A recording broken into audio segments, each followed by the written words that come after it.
last but not least is going to be... What's up YouTube, back with another video about the Shelby. So in this video, it's going to be top 5 list for top performance mods. We're going to go over how much each mod costs. We're going to talk about horsepower and torque numbers. But before we get into that, like the video, subscribe to the channel. I currently only have like 43 subs. I want to get to 100 by the end of the summer. It really helps me out. If you like the video, drop a comment down below as well. Yeah, like I said, top 5 performance mod, and this goes for naturally aspirated engines. We're not going to go into superchargers, turbochargers, or anything like that. So let's get into it. So first on the list, but is actually number 5. It's going to be a tune. So a tune goes basically hand in hand with anything that you're going to put on the car. So if it's any kind of headers, cooler intake, or blah blah blah. You don't necessarily need a tune for each of those mods, but you're going to maximize any horsepower or torque gains that you get out of it. So from the tune, so if you go 91, you're looking to get about maybe 20 horsepower, maybe 10 pound-feet of torque for just the tune. If you're on regular 91, these make about 460 to the wheel. With the tune, you might get anywhere from, let's say, 470 to 480, and you're looking to get maybe another 10 pound-feet of torque from the tune. So number 4 on the list is going to be a cold air intake. So cold air intakes, they're not going to give you that much power. You might get maybe a peak horsepower gain of maybe 5, but where it really helps you is it gives you 5 horsepower throughout the entire curve, and that's what you really want. Not only that, it's going to extend it past the peak RPM number. So I think the GT350s, they stop making peak power around 7,500 RPM, and it kind of dips off until you hit 8,250. The cold air intake is really going to help it bring it farther along. If you want to see reference to how much power you'll get from a cold air intake, look up Palm Beach Dyno GT350, and then it's going to show you what the car makes, bone stock, how much it's going to add with the cold air intake, 93 tune, and on top of that E85, so you'll have a rough estimate about how much your car is going to make off of just a few mods.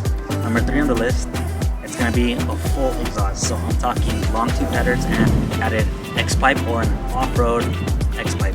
So for those of you that don't know, an X-pipe is going to be more flow throughout the exhaust along with the long tube headers. Long tube headers and X-pipes are going to give you a higher pitch, raspier noise, but you are going to benefit from the horsepower gains.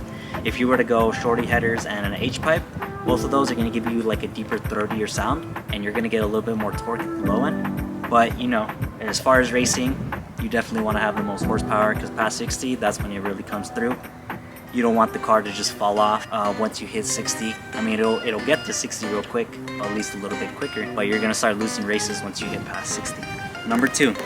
So this one can be a little bit controversial, because I have yet to see any cammed GT350s. So if you didn't guess it already, number 2 is gonna be cams. I've been doing a lot of research on what this car does from cams. I can't really find anything. There's one company that does have an upgrade for GT350. You're able to keep your flat plane crank camshaft. We've seen from other big V8 engines how much horsepower and torque they get. They tend to get about 30 horsepower and about 40 pound-feet of torque. I don't know how accurate those numbers are, but if that's the case, that's a huge gain in power. Last but not least is going to be E85. These cars, if you own one, you know that they don't do very well from the low end, and the best way to give these cars torque is going to be E85. On E85, you're looking to get, and you can refer back to Palm Beach Dyno video, it gained about 40 horsepower to the wheel, and it did 30 pound-feet of torque. That's the top 5 list. I've been looking at a lot of videos, trying to research how much power you're going to make once it's finally full bolt-on and how much it's going to cost. I couldn't find any for every mod and whatnot, so I decided to put that all in to this one. So as far as the cost, for a tune, you're looking at about $500 for an E-tune. If you go to Dyno, they're going to charge more. You have to pay for dyno time, and you have to pay for the tune. That's about $600. But you can get a tune for E85. All you got to do is have your tuner unlock flex fuel, and then you can just throw E85. But if you really want to dial it in, you're going to want to take it to a dyno. And then we do know that E85 is a little bit cheaper than regular pump gas, so it does burn faster. That's up to you whether you want to put E85. E85 gives you the most power, so I recommend that if you do have it in your area. For a full exhaust, for a catted X-pipe and long tube headers, and I don't know if I said it before, but it was about 25 horsepower and 20 pound-feet of torque. Off of that, about $2,800. So it's pretty pricey. For a cold air intake, and to spend about $350. That one is kind of the one that's most up in the air. Intake system is pretty good.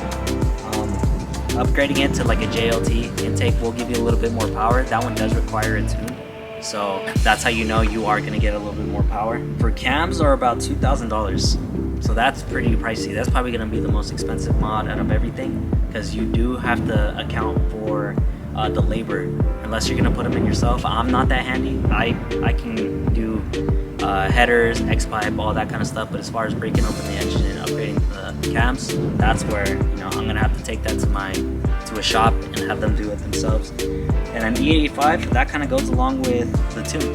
You just buy a flex fuel with tune, and then you just gotta pay for E85, throw it in the gas tank, and you're good to go. Okay, so for the total peak power and peak torque that you're looking to get off of a full bolt-on and E85, you're looking to get about 530 full horsepower to about 550. That's actually pretty good. That's close to about 100 wheel horsepower gain.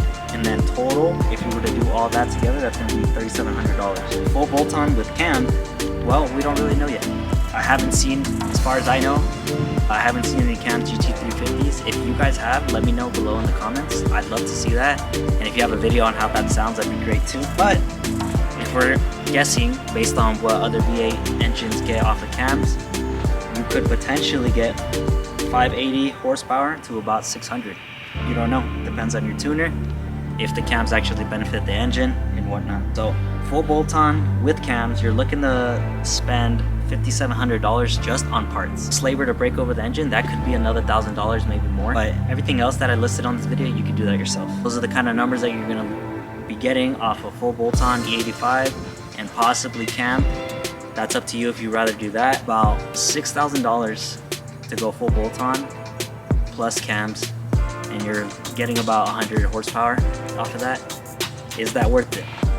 I don't know, it depends. If you're trying to go supercharger, turbocharger, anything like that, it's probably better to just go that route, because you're gonna make a lot more power. You can always turn more boost. Alright guys, so that's gonna be it for the video. Like I said, I listed out full bolt-on numbers, horsepower, cost. I also said whether it's gonna be worth it over a supercharger or a turbocharger.